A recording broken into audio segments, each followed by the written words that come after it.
vessel. This is the rice, fragrant rice.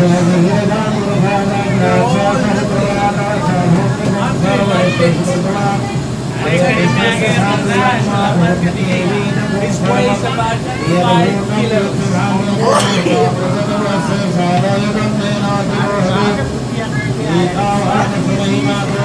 Everything is by hand.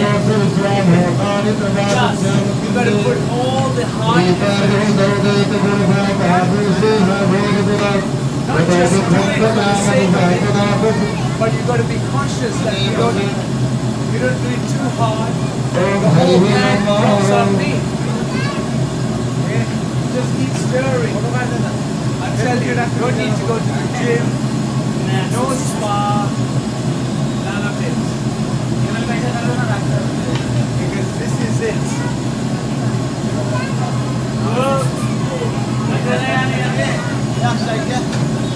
This is it.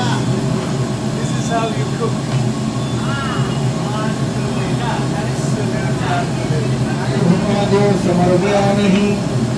अपने काम को आप गाँव से पूरा